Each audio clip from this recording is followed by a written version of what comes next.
Hi everyone, I hope everybody had a good time working on their value worksheet, and I hope that you guys understood what the concept was behind it.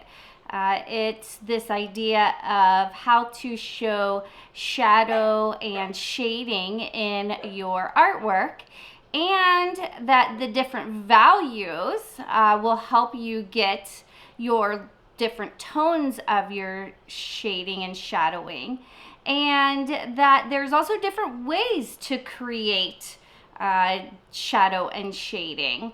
In one way, we use the technique of just blending, where we used pressure and the change of pressure in our pencil to create our value.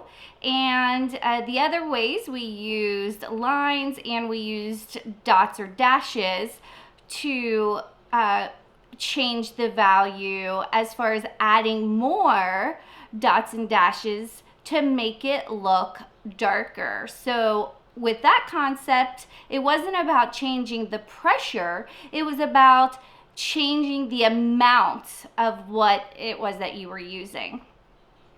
And the worksheet also showed you that besides the blending technique, you could use different mediums to create the same effect. So in that worksheet, we got to use both pencil and pen, but they're not the only things that you can use to create value. You can also use colored pencils, you can use paint, lots of different types of mediums that you can use to create value in your artwork. So now we are going to apply some of what we've learned in our worksheet into this week's project. So I have attached in the project, I have attached a couple different graphics for you.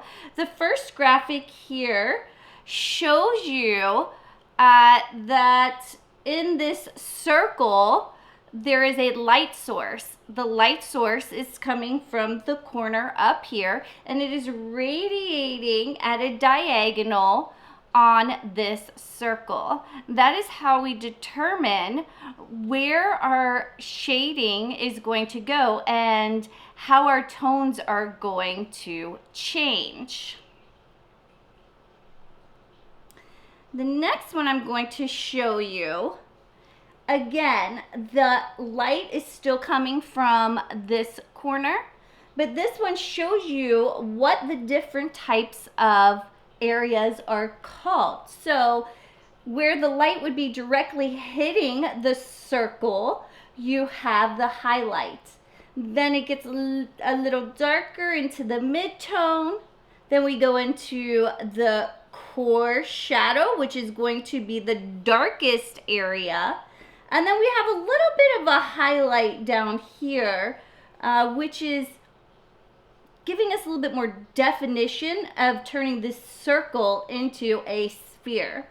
And then down here, we would have our shadow. This is where the light is helping to create a shadow on whatever it is that the object is sitting on.